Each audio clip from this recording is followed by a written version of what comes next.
Buenas noches. Este vídeo es sobre el texto de Haraway, Manifiesto Cyborg, y nosotros hemos tomado unas partes de este texto, en especial donde ella presenta este cyborg, donde describe y nos da las características principales. Cuando hablamos de cyborg, tenemos que pensar que se trata de un mito político, ¿sí? Este mito va a reunir elementos del feminismo, del socialismo, del materialismo. No se trata de un mito de identificación. Ya vamos a ver en qué sentido y por qué no es un mito de identificación. Ella nos dice que es una blasfemia contra la moral, porque justamente es un mito político que se va a oponer a esa moral que ha sido dominante y que domina también hasta nuestros días. Es una ironía, ¿sí? Una ironía, ¿por qué? Porque esa es su estrategia retórica, y en esta ironía se reúnen, se acoplan contradicciones, se mantienen juntas cosas que se han creído incompatibles. Esto es el cyborg, ¿sí? El cyborg en sí mismo es un organismo cibernético, una mezcla de máquina y de organismo, ¿sí? Entonces ha surgido fundamentalmente en la ciencia ficción, ¿sí? Hay un montón de películas donde aparecen distintos cyborgs que son estas mezclas de organismos con máquinas. Bien, entonces, ¿a qué está apelando con este mito, no? Justamente a que podamos imaginarnos, ¿sí?, justamente lo posible. Es decir, que se trata de una construcción para que la conciencia pueda comprender lo que es posible. Y eso posible es justamente desdibujar, romper las fronteras. Nosotros ya hemos visto una serie de esas fronteras, sujeto-objeto, lo uno y lo múltiple, hombre-mujer, ¿sí?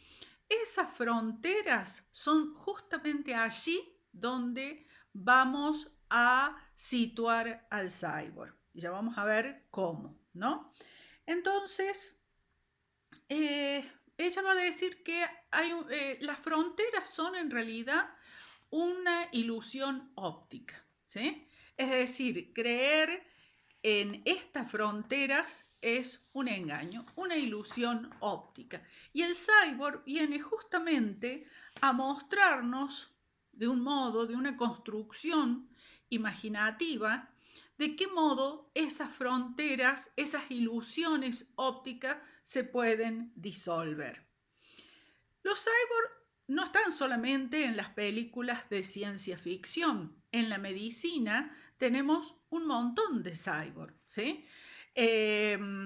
Nuestra vida cotidiana está llena de cyborg, ¿sí? Porque nuestro propio cuerpo se ha extendido con una serie de aparatos, ¿no? O sea, los lentes ya forman parte de mi cuerpo y me permiten ver cosas que sin ellos no podría ver. Entonces yo ya no soy un mero organismo, sino que tengo otras partes que he incluido en mi cuerpo. Pero además también se extiende con el uso, por ejemplo, del celular. Gracias al celular nosotros podemos comunicarnos de forma tal que sin el celular no nos podríamos comunicar. Es decir, que acortamos las distancias, por así decirlo. Entonces estamos rodeados de una serie de máquinas que forman parte ya de nuestro cuerpo, actúan como prolongaciones de nuestro cuerpo. En la medicina esto se da, ¿sí? Es un hecho. En la guerra, ¿no? En todo lo bélico, ¿sí? Está los cyborg. Entonces, los cyborgs están presentes en nuestra vida, forman parte de nuestra realidad, tanto social como corporal. En la actualidad podríamos afirmar que todos somos cyborg. Y esta es la ontología de la cual ella parte, y es una ontología y es una política. Entonces, cuando cumple esta función fundamental de este mito político, el cyborg. El cyborg justamente tiene que ver con la confusión de fronteras, ¿sí? El cyborg aparece cuando las fronteras, estas de las que hablamos, entre sujeto y objeto, entre hombre y mujer, entre naturaleza y cultura, cuando aparece un cyborg es justamente cuando hay una transgresión de fronteras. Entonces, lo que tenemos aquí es una confusión de fronteras. Y entonces hay otro elemento que aparece, que es la responsabilidad. Nosotros ya habíamos visto en otro texto de Haraway cómo ella insiste en la responsabilidad, es decir, ya no tenemos ese sujeto neutro, ese sujeto que no se hace cargo de nada, ¿sí? Sino que ahora estamos apelando a la responsabilidad. Además, es una posición posmoderna y lo que ambiciona, digamos, es un mundo, o sea, que podamos construir, borrando esas fronteras, un mundo sin género, ¿sí? Un mundo sin génesis, ¿sí? Entonces, esa es la función fundamental de este mito político. Ella cita ahí a Sofulis, una autora que dice lo siguiente: los monstruos más terribles y prometedores en los mundos de cyborg se encuentran encarnados en narrativas no edípicas, ¿sí? Es decir, que necesitamos salir de la lógica de la represión y necesitamos entender esto para sobrevivir. Es decir, que aquí está justamente diciendo, bueno, el psicoanálisis con su estructura edípica no nos va a permitir comprender a estos monstruos, digamos que serían los cyborg. El cyborg representa justamente un mundo postgenérico, es decir, un mundo en donde no hay género. ¿Por qué? Porque justamente las fronteras que marcaba el género hombre-mujer es una frontera que es transgredida, ¿sí? Es una frontera que se vuelve difusa. Entonces, cita a otra autora, Klein, donde para esta autora tanto el psicoanálisis como el marxismo, a través de sus conceptos de trabajo, individuación, formación genérica, dependen del argumento de unidad original desde la que se produce la diferenciación y se enlaza con la dominación de la mujer y de la naturaleza. Es decir, que los conceptos principales de estas dos ramas también apelan a una unidad original y desde esa unidad original se produce la diferenciación. Y esto es un argumento, es una estrategia retórica para la justificación de la dominación. El cyborg justamente no sería parte de eso, ¿sí? El cyborg es parcial. Nosotros ya habíamos visto ese sujeto parcial de Haraway, ¿sí? Ese sujeto parcial porque no es un sujeto como el sujeto total de Kant que habíamos visto, ese sujeto universal, sino es una perspectiva parcial. Esa parcialidad también la mantiene el cyborg. Hay una ironía, ¿sí? Porque hay acoplamientos de cosas que nunca pensamos que podrían estar juntas y sin embargo lo están. Hay intimidad, ¿sí? Entonces, es opositivo el cyborg. Ya vamos a ver a qué se refiere con la conciencia opositiva, es utópica porque está pensando en un mundo, en una utopía donde no hay género. Y fundamentalmente nunca es inocente.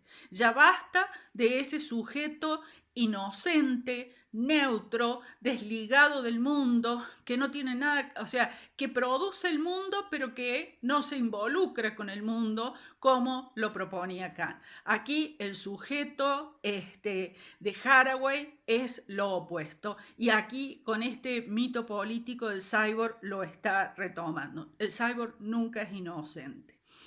Entonces, fíjense que cuando nosotros teníamos estas dicotomías, estas oposiciones, naturaleza-cultura, mujer-hombre, lo múltiple y lo uno, el animal y lo humano, lo maquinio y lo humano, todo lo que decíamos en el primer lugar, los ordené así a propósito, este es un recurso del otro, ¿sí? La naturaleza es un recurso de la cultura, o sea, la naturaleza es un recurso del ser humano. La mujer es un recurso del hombre. Lo múltiple es un recurso de lo uno. En definitiva, la madre de todas las dicotomías es esta, lo uno y lo múltiple. El animal es un recurso del ser humano, junto con la naturaleza, ¿no? La máquina es un recurso del ser humano.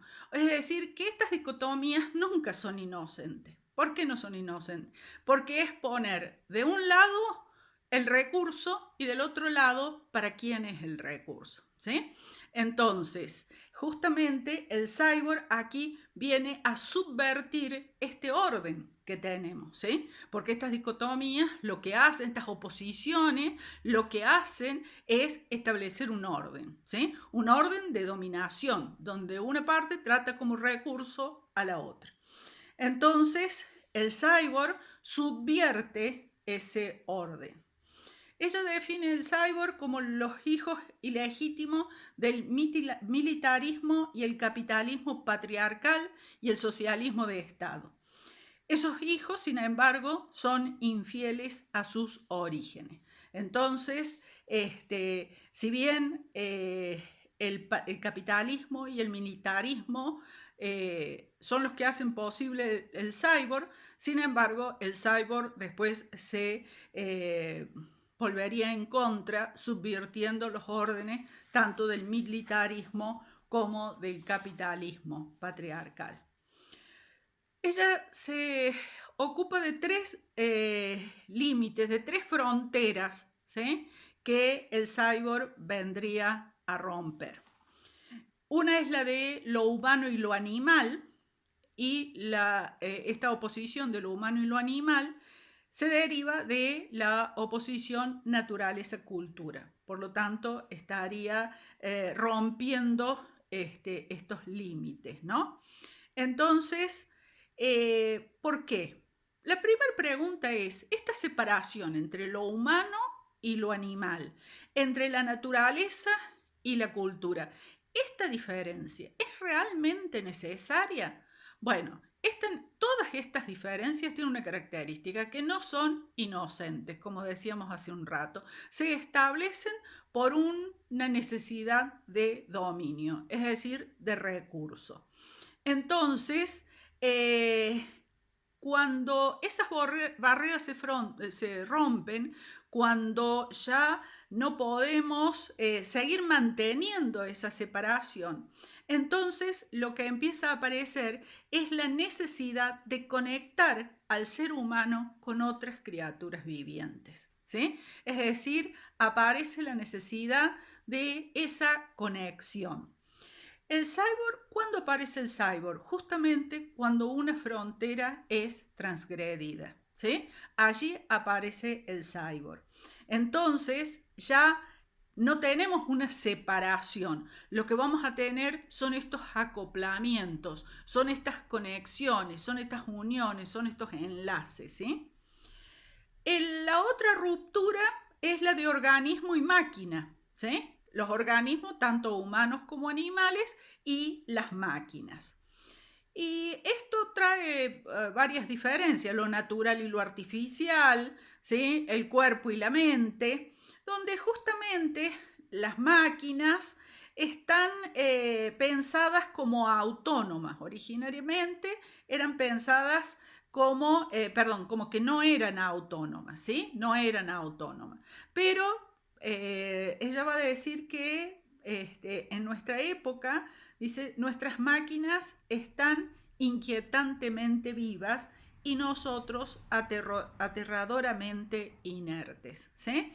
Es decir, que ya estas máquinas comienzan a ser autónomas. Entonces, cuando esta frontera se desdibuja, empieza a ser transgredida, entonces toda la base ontológica de la epistemología occidental comienza justamente a debilitarse. Comienza a perderse. La otra frontera es entre lo físico y lo no físico, ¿sí? Bueno, aquí esto podemos verlo, ella lo va a señalar en lo microelectrónico, justamente en aquellas máquinas tan pequeñas, en aquellos dispositivos que son tan pequeños, que son invisibles y están en toda parte de nuestra vida vida cotidiana, está llena de esos dispositivos microelectrónicos. Y esa miniaturización, digamos, va a estar relacionada con el poder. Recuerden que lo invisible siempre se relaciona con el poder. Entonces, también aquí vamos a tener que rever la diferencia, si es real esta diferencia entre lo físico y lo no físico. Entonces, estas tres rupturas se van a dar, se va a dar esta ruptura de estas fronteras. O sea, estas fronteras que hasta hace poco tiempo las teníamos tan claramente demarcadas, bueno, el cyborg empieza a desarrollar la imaginación de un mundo posible en el cual ya no hay una diferencia entre lo humano y lo animal, entre los organismos y las máquinas y entre lo físico y lo no físico. Entonces, lo que decíamos hace un rato, el mito del cyborg trata de fronteras transgredidas, ¿sí? De fusiones que son poderosas, que se vuelven poderosas. Entonces, no nos tenemos que limitar, si bien tiene que ver con lo tecnológico y su origen es tecnológico, el cyborg es justamente la transgresión de una frontera, ¿sí? Entonces, cualquier persona que esté transgrediendo la frontera hombre-mujer es un cyborg, ¿sí? Entonces, cualquier ser que justamente no podamos encajarlo en nuestra dicotomía, en nuestras clasificaciones, en nuestras separaciones, en nuestras clases, es un cyborg, ¿sí? Entonces, lo que vemos aquí, y ella lo señala claramente, la lucha en definitiva es por los significados. Es una utopía, ¿sí? Es un mundo en el que la gente no tenga miedo, ¿no?, de estar emparentada tanto con animales como con máquinas. Es un mundo de identidades parciales, ¿sí? O sea, las identidades no son totales, sino son parciales. Tampoco se tiene miedo en este mundo de las contradicciones, es un mundo contradictorio. O sea, salir de esa idea de que la contradicción es algo negativo, ¿sí? Entonces, esta utopía a la cual nos lleva este mito del cyborg, que nos hace imaginar como posible este mundo utópico, justamente es un mundo donde se toleran, donde, bueno, no me gusta la palabra toleran, donde se aceptan, donde no se tiene miedo a las contradicciones. La visión única es la que produce los engaños, la que produce las ilusiones. Eso nosotros lo vimos justamente cuando analizamos el ojo único, que era el ojo del amo, cuando analizamos ese sujeto neutro que está allá afuera, total, que tiene esa visión única, ¿sí? Ese ojo, ese lugar del amo, ese lugar que está allí, es el que produce la ilusión. ¿Cuál es la ilusión? ¿Sí? De todas estas fronteras que hemos señalado, ¿sí? De todas estas separaciones que hemos señalado, que son ilusiones. Entonces, con el cyborg venimos a sostener un mundo, ¿sí? En donde, si bien es utópico, es posible imaginar un mundo donde esas fronteras se pierden, donde esas fronteras ya no están. Entonces podemos despertar una nueva conciencia. Una nueva conciencia puede, digamos, comenzar a desarrollarse. Y eso es resistencia. Por eso se trata de un mito de resistencia. Ella va a tomar un concepto que es el concepto de afinidad. ¿Sí? ¿Qué es la afinidad? Es una relación no por lazos de sangre, sino por elección. Entonces, cuando hablamos de nosotras, ¿sí? Ese sería el punto que tendríamos que ver ahora. ¿Qué queremos decir nosotras? ¿No? ¿A qué remite? ¿Cuál es el referente del concepto nosotras? ¿No? Bueno, aquí eh,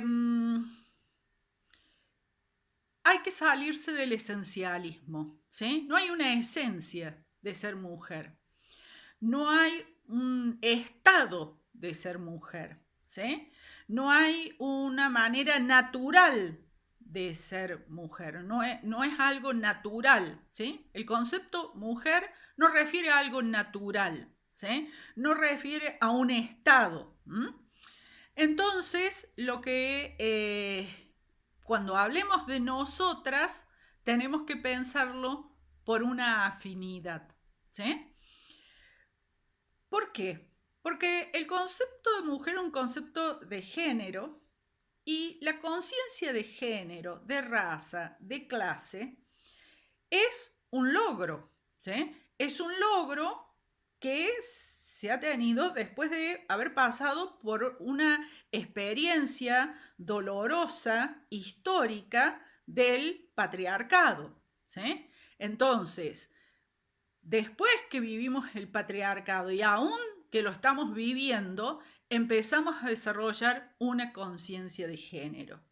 Fue necesario tener que pasar y sufrir el colonialismo y seguirlo sufriendo para poder tener una conciencia de raza. Y lo mismo con el capitalismo, para tener una conciencia de clase. Entonces, la conciencia de género tiene que ver necesariamente con el patriarcado, es decir, tiene que ver con eh, eh, con esto que aprendimos, ¿no? A partir de haber sufrido el patriarcado. Entonces, ¿qué quiere decir nosotras? ¿No? Y ella va a decir, el concepto de mujer es un concepto esquivo, ¿sí? No podemos darle unos bordes claros porque no podemos apelar a una esencia, no tiene sentido hablar de una esencia. Entonces, ¿qué es lo que une? Porque si decimos nosotras, estamos suponiendo lazos, ¿sí? ¿Y cuáles son esos lazos? Esos lazos no van a ser por identidad, ¿sí? No van a ser porque somos idénticas, ¿sí? Puesto que el concepto mujer es un concepto ilusorio en un sentido porque nos hace creer que todas las mujeres somos idénticas en el sentido de que tenemos alguna esencia, algún rasgo que nos unifica. sino que el lazo, cuando hablamos de nosotras, es por afinidad y no por identidad. Va a tomar otro concepto de Sandoval, que es el de conciencia opositiva. La conciencia opositiva es la de aquellos que no pueden pertenecer de un modo estable en las categorías sociales de raza, de sexo o de clase, ¿sí? Entonces es una construcción de una identidad a partir justamente de la diferencia.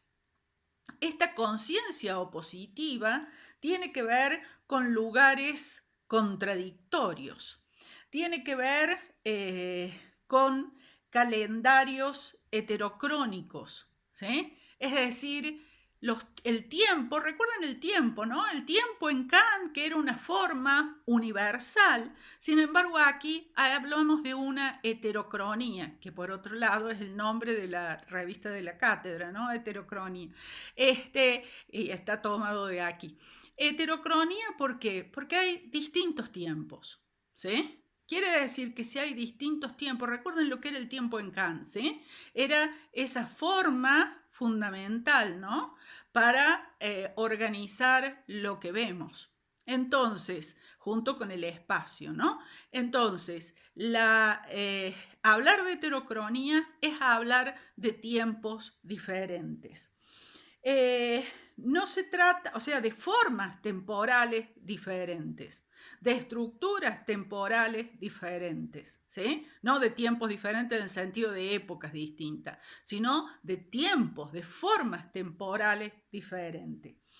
Entonces, aquí no estamos hablando ni de relativismo. Recuerden siempre que Haraway se opone al relativismo. ¿Por qué se opone al relativismo? Porque el relativismo termina cayendo en lo mismo que ese sujeto neutro y universal, ¿sí? Que es el no hacerse cargo, el no ser responsable. Total, todo es relativo. No, acá es distinto. Tampoco tiene que ver con los pluralismos, sino que tiene que ver justamente con esa identidad construida a partir de lazos, a partir de afinidades, ¿sí? Y no a partir de identidades dadas, naturales, esenciales, ¿sí? No a partir de allí. ¿Y cuál es el objetivo? Disolver el principal producto de Occidente, ¿sí? ¿Cuál es el más alto producto de Occidente? ¿Qué es lo que más, lo más grande que ha dado Occidente? No es un animal, no se trata de animales, no se trata de extranjeros, ¿sí? No se trata de mujeres, sino que se trata del hombre blanco, del hombre occidental, europeo, ¿sí? Y ese hombre es autor, va a decir ella, de un cosmos, o sea, de un mundo. Y ese mundo, ¿cómo se llama? Historia, ¿sí? Es decir, que eso que hemos llamado historia es un mundo para justamente poder allí colocar todo este orden, que es un orden, como lo vimos con Sousa Santos, un orden colonial, es un orden patriarcal, ¿sí? Es un orden que establece estas diferencias y ubica allí lo que es humano, lo que es animal, lo que es de la naturaleza, lo que es de la cultura, lo que es máquina, lo que es humano, ¿sí? Entonces, tenemos que tener mucho cuidado con las taxonomías, con las clasificaciones, ¿no? Porque justamente, por ejemplo, King, una autora que se refiere a ella, critica esta taxonomía de los movimientos femeninos, porque normalmente las taxonomías, toda taxonomía siempre sirve para justificar una propia tendencia, una propia posición. La taxonomía siempre fiscaliza. El objetivo de la taxonomía es fiscalizar, ¿sí? ¿Por qué fiscalizar? ¿Fiscalizar qué? Desviaciones. Es decir, si yo establezco estos taxones, si yo establezco estas clases, estas categorías, aquí los hombres, aquí los animales, dentro de los animales, esto, mamífero, vertebrado, invertebrado, ¿sí? Cuando algo se escapa de esos conjuntos, entonces es una desviación. Entonces, el objetivo de la taxonomía tiene un objetivo epistemológico que es fiscalizar las desviaciones. Entonces, ojo, no hay que introducir esas taxonomías en el movimiento femenino.